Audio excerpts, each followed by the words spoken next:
너희가 선한 일을 하려고 할 때 그것이 연극이 되지 않도록 특히 조심하여라.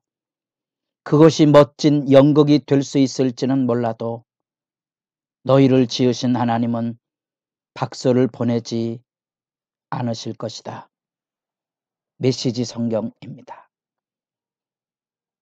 새벽을 깨우는 거룩한 기도자 여러분, 주의 말씀을 따라 하나님의 얼굴을 대면하여 서는 것처럼 여러분 이웃과의 대면 안에 하나님의 얼굴을 보는 것과 같은 믿음의 진실을 기억하시고 여러분의 기도가 힘있기를 소망합니다. 오늘 우리가 읽어갈 말씀은 마태복음 6장 1절로부터 18절까지의 말씀으로서 우리 산상수훈의 가장 본론 단락이 되는 그 부분 앞에 종교 교훈입니다. 하나님 앞에서 종교 생활의 핵심 그 안에 담겨져 있는 유대인들에게 유대인으로서의 자부심을 가지게 하는 구제와 기도와 금식에 대한 신앙 교훈을 예수님께서 새롭게 하시면서 그 종교교훈의 핵심 구절은 모든 종교 생활은 하나님 앞에서 하나님을 바라보며 하는 거지 사람 눈에 드러나게 하는 거짓이나 위선의 위험성을 경고하고 있습니다.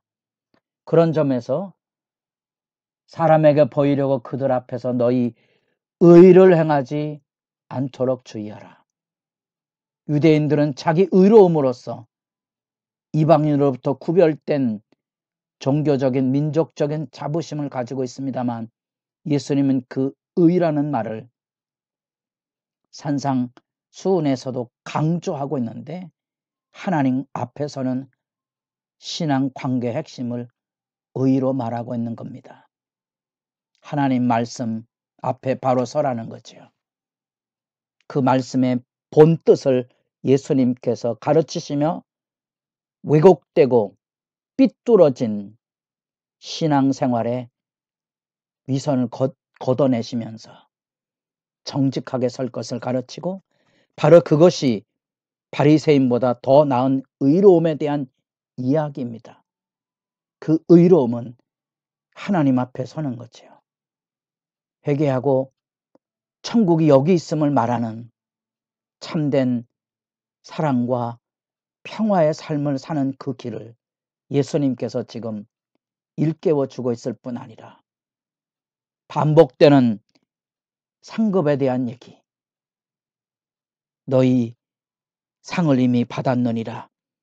2절, 5절, 16절 종교생활에 하나님께서 기뻐하시는 보상이 있는데 그것을 너희는 세상 사람들에게 나팔을 불므로써 그의 자기가 행한 종교적인 헌신의 상을 이미 다 받았다는 겁니다. 분별하십시오. 하늘 상급이 있습니다. 이 땅의 이름이 높여짐으로써 그 하늘의 상급을 잃어버리는 어리석은 길에 빠져들지 않기를 바랍니다. 반복되는 이 종교생활의 구제와 기도의 금식에 반복되는 말 은밀하게 4절, 6절, 18절 나옵니다. 상급에 대한 얘기도 나옵니다. 핵심은 뭔고 하니 종교생활을 자기 의로움으로 꾸미지 않기를 원하시는 거지요. 결국 신앙생활은 이 땅에 내가 높아지는 게 아니며 신앙생활은 하나님의 우리에게 나에게 주신 은혜와 사랑을 얼마나 많은 사람들에게 순수하게 베풀어 줌으로써 천국을 이루어 가느냐에 있습니다. 천국을 이루어가는 사명이 그리스도인의 사명입니다. 그것이 소금과 빛으로 설명된 착한 행실의 실제이며 우리가 이 천국을 열어가고 맺어갈 수 있을 때야 우리의 믿음은 하나님 앞에 인정받는 믿음이 되고 상급의 믿음이 되는 거지요. 바람이 불고 창수가 나도 흔들리지 않은 반석과 같은 그 우리 믿음의 바른 토대가 바로 하나님 앞에서 의를 행하며 살아가는 천국 생활입니다. 그런 점에서 가장 중요한 종교 교훈으로서 구제와 기도와 금식에 대한 소중한 설명, 주옥과 같은 말씀이 들려지게 됩니다. 구제는 유대인들이 지금도 세계 어느 민족보다도, 그리고 그들의 일상 안에서 경건한 유대인들은 아침에 일어나면 식사를 통하여서 기쁨을 누리기 전에 어린 아이부터 식탁에서 먼저 구제 헌금을 하고 식사를 하게 하는 가정 규례를 가지고 있습니다. 그만큼 구제는 일상입니다. 구제는 종교 생활의 기본입니다. 구제의 기본은 하나님이 우리에게 주신 은혜를 기억하고 그 은혜 앞에 내가 받은 것을 나누는 기본 정신으로부터 시작이 됩니다. 그런데 그 구제가 자랑거리가 되는 거죠. 그것을 예수님께서 끄집어내심으로써 사람에게 칭찬과 자기 의로움의 영광을 얻으려 하는 거짓과 왜곡을 예수님께서 고발해내시고 있는 거지요. 순수한 구제의 의미가 뭔지, 오른손이 하는 일을 왼손이 모르도록 하라. 그게 무슨 의미인지, 그게 구제의 정신인 거지요. 하나님의 그 크신 은혜에 대한 우리의 돌봄과 나눔은 자랑할 것이 있는 게 아니고 내게 주신 은혜를 마땅히 나누며 사는 본분에 불과한 건데, 이것도 내키지 않기 때문에 자랑을 해야 되는 거지요. 사실 신앙생활, 모든 종교생활의 악습은 자기 자랑입니다. 그럼으로써 신앙의 빛이 어두워져 버리고 마는 거지요. 여러분들에게는 어떻습니까? 누군가 자랑하고 싶습니까? 그것은 하늘 상급도 없고 그것은 하나님 앞에 수치로 고발될 것입니다. 정직하셔야 됩니다. 그래서 모든 의의를, 모든 그 의의 개념, 하나님 앞에 서서 믿음 생활을 열어야 한다는 거지요. 기도에 대해서는 기도의 그릇된 행태에 대한 예수님의 교정, 회복에 대한 말씀뿐 아니라 아예 새로운 기도문을 그들에게 가르치셨습니다.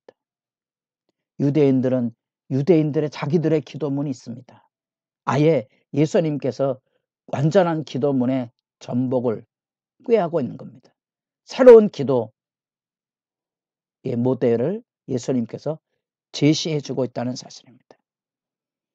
기도를 자랑하기 위해서 회당과 큰 길에 선다는 것처럼 수치스러운 일은 없거든요. 그래서 예수님께서 골방으로 돌아가라.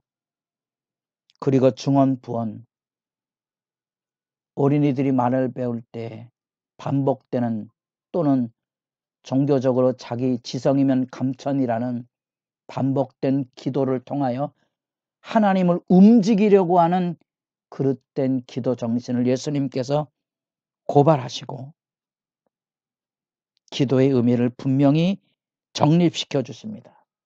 그 기도의 의미가 뭔고 하니 8절에 구하기 전에 너희에게 있어야 할 것을 하나님 너희 아버지께서 아시느니라. 구하기 전에 우리의 필요를 알고 계신다는 사실이지요. 기도는 요청이고 기도는 강청이 아닙니다. 기도는 하나님 앞에 우리의 신뢰와 소망을 아뢰는 것이며 우리 아픔과 고통을 호소하는 것뿐입니다. 기도의 능력에 대한 자꾸 개념을 갖다 붙이면 예수의 진리로부터 멀어져 갑니다. 그래서 그 기도의 핵심이 무엇인가를 실천적으로 보여주는 단락이 14절, 15절에 나타난 용서에 대한 얘기입니다. 왜 기도에 용서의 말씀이 덧붙여지고 확대되고 있습니까? 너희가 사람의 잘못을 용서하지 아니하면 너희 아버지께서도 너희 잘못을 용서하지 아니하시리라. 기도는 우리가 요구하는 것을 하나님의 능력을 통하여 얻는 단순한 구도가 아닙니다. 기도는 하나님 앞에 우리의 잘못을 자복하고 하나님의 은혜를 기다리며 사는 경건의 핵심이기에, 기도는 사람과의 관계 안에 미움과 원수나 그릇된 증오의 관계로서는 기도할 수 없음을 일깨워 주고 있는 겁니다. 기도의 진실이 어디 있습니까? 참된 용서와 사랑과 평화의 사람들만이 하나님 앞에 나아가는 기도자라는 것입니다. 두려운 얘기입니다. 그리고 그 열심 앞에 금식에 대한 말씀을 합니다. 그래서 절박한 탄원과 고통으로 부르짖었던 개인이나 국가적인 이 금식이 이제 사람들에게 칭찬받는 개인 경건의 치장물이 되고 말았다는 사실이죠. 제사장들이 가졌던 그런 종교적인 열심은 일반인들이 가지며 특별히 1회에 2번씩 전통적으로 월요일과 목요일에 금식했던 거지요. 오래 금식, 치오래 금식, 금식이 그들에게 있어서 신앙의 자랑거리가 되고 그 공로를 통하여 하나님 앞에 보상을 받으려고 하는 심리들이 깔려져 있다는 겁니다. 상은 이미 받은 건데 예수님 그렇게 말씀합니다. 하나님과의 온전한 관계를 위한 금식을 하라는 거죠.